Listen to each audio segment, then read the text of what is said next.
Hello friends, नमस्कार and welcome to समाधान। साथियों, हमने आपको बताया था कि जो जेपीएससी है 11th जेपीएससी का वैकेंसी आ चुका है। आप लोग ऑनलाइन आवेदन कर लीजिएगा। जो खास करके बिहार के अभ्यर्थी हैं जो बीपीएससी को टारगेट कर रहे हैं 17th बीपीएससी को, तो उससे पहले आप यहाँ पे मौका पा सकते हैं एसडीएम और डीएसपी बनने का। जो कि हमने आपको बताया भी था कि 207 जो पद हैं लगभग वो प्रशासनिक सेवा के हैं जेपीएससी में, और इतने बड़े पैमाने पे सामान्य प्रशासन विभाग की तरफ से वैकेंसी जो है, इसमें आप शानदार मौका पा सकते हैं अधिकारी बनने का। तो मैं सजेस्ट ज़रूर करूंगा आपको कि आप लोग फॉर्म ज़रूर भरें। हालांकि आप फॉर्म नहीं भरे हैं तो एक बार इस पेपर को देख लीजिए, इसके बाद तो खुद आप तय कर लेंगे कि फॉर्म भरना चाहिए कि नहीं। बहुत ही अच्छा पेपर है यहाँ पे, और मैं सारा पेपर आपको उपलब्ध करा दूंगा यहाँ पे। आइए सबसे पहले हम लोग पेपर देख लेते हैं।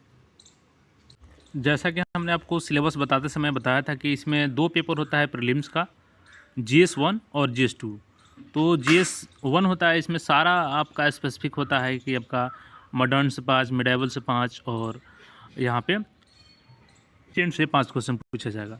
यानी हर टॉपिक से, ज्योग्राफी से भी इसी तरीके से फिक्स पोर्शन है कि उसी से क्वेश्चन आएगा आपका। इवन पॉलिटी से, हर चीज़ सब्जेक्ट से यहाँ पे फिक्स है।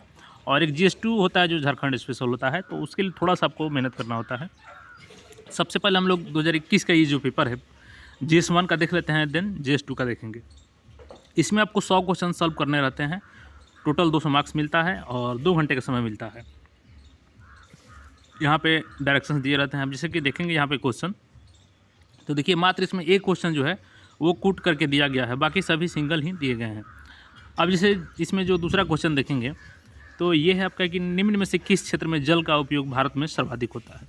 तो आपको पता है कि भारत एक कृषि प्रधान देश है और अर्थव्यवस्था ग्रेड भी बोला जाता है कृषि को। तो सर्वाधिक जो पानी है वो सिंचाई के रूप में कृषि क्षेत्र में यूज होता है।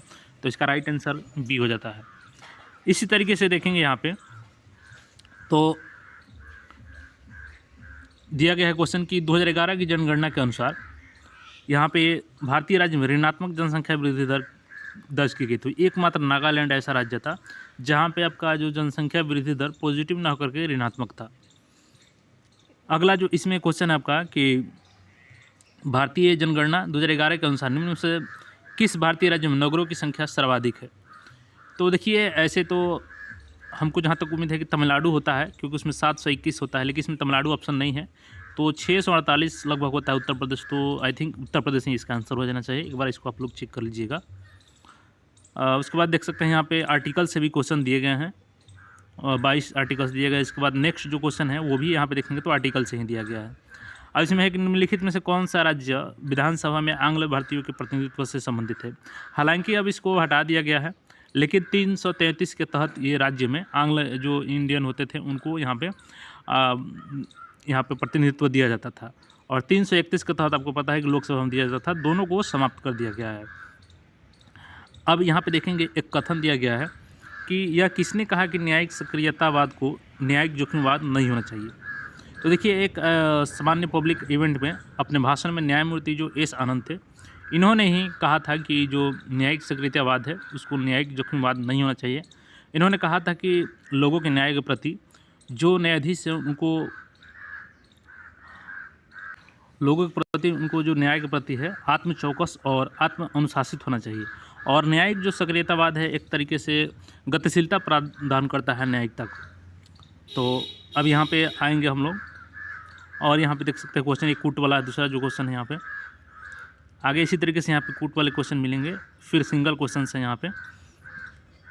और यहाँ पे देखेंगे तो हम लोग और आगे आते हैं, क्योंकि अगर सभी क्वेश्चंस को हम बताएंगे तो यहाँ पे हो सकता है कि ज़्यादा समय लग जाए। मैं आपको क्वेश्चन प्रोवाइड करा दूँगा। ये आप लोग चैनल से जरूर जुड़ जाइएगा। जो चैनल हमारा टेलीग्राम चैनल है, इसी चैनल के नाम से, उस पर जरूर जुड़ के आप लोग इस पेपर को, मैं सारा पेपर वहाँ पे उपलब्ध करा दूंगा आपको, एक एक करके सभी पेपर जो अब तक के पेपर हुए हैं। कुछ और क्वेश्चन को यहाँ पर देख लेते हैं। जैसे कि भारतीय राष्ट्रीय ध्वज के प्रारूप को किस दिन स्वीकार किया गया था। तो ये था आपका 22 जुलाई 1947 को। और इसका डिज़ाइन किन्होंने तैयार किया था, तो पिंगली वेंकैया जी थे, पिंगली वेंकैया जी, उन्होंने तैयार किया था। एक क्वेश्चन है उस समय के करंट अफेयर के अनुसार होगा, भारत में राष्ट्रीय मानव अधिकार आयोग के वर्तमान अध्यक्ष कौन है। तो आप लोग अभी का याद कर लेंगे। अभी के हैं आपके जस्टिस अरुण मिश्रा। और यहाँ पर देखेंगे तो अगला क्वेश्चन है कि राष्ट्रीय आपदा प्रबंधन प्राधिकरण का गठन कब हुआ। तो ये 2005 एक्ट के तहत 23 दिसंबर 2005 को इसका गठन किया गया था।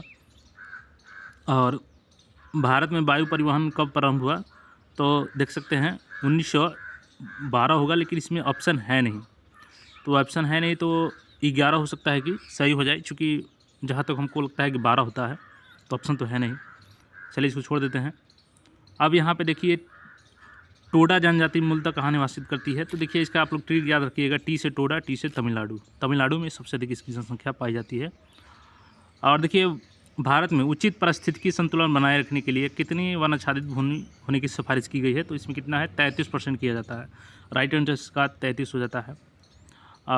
किस राज्य में सौर ऊर्जा के विकास की सर्वाधिक क्षमता है, तो आपको पता है कि राजस्थान है, सर्वाधिक क्षमता यहाँ पे होती है।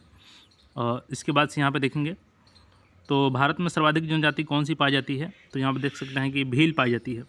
और भील जो जनजाति है, यानी भारत में जितने भी जनजाति पाए जाते हैं, टोटल उसकी जनसंख्या का लगभग 38% जनसंख्या केवल और केवल भील की पाई जाती है, टोटल जनजाति की, जिसका छत्तीसगढ़ हो गया, आपका महाराष्ट्र हो गया, इन सभी क्षेत्रों में इसकी जनसंख्या सर्वाधिक पाई जाती है। मध्य प्रदेश हो गया। इसके अलावा यहाँ पे देखेंगे तो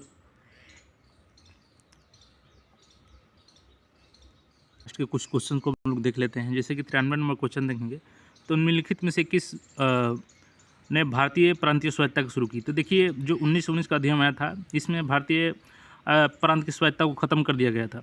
लेकिन जब 1935 का अधिनियम आया तो इसमें आपका जो राज्य के स्वायत्तता था, भारतीय प्रांतीय स्वायत्तता, उसको समाप्त कर दिया गया था 1935 के तहत। तो इसका राइट आंसर 1935 हो जाएगा। और 19 का अधिनियम है, इसी के तहत सर्वप्रथम महिलाओं को वोटिंग का अधिकार दिया गया, मताधिकार का, जो 1921 में प्रभावी रूप से लागू हुआ। और इसी का रिपोर्ट देने के लिए 1919 का रिपोर्ट देने के लिए साइमन कमीशन का गठन किया गया था, जिसको 1927 में साइमन गो बैक के नारे लगाए गए थे। और इसी समय लाठीचार्ज में लाला लाजपत राय की डेथ हो गई थी। कैबिनेट मिशन 1946 में इसको लाया गया था। इसके बाद से जो देखेंगे क्वेश्चन यहाँ पे है, तो भारत में प्रिंटिंग प्रेस किसने और कब शुरू की, तो ये पुर्तगालियों ने शुरू किया था 1550 में। और इन्होंने आलू हो गया, तंबाकू हो गया, इन सभी की खेती के बारे में भी बताया था।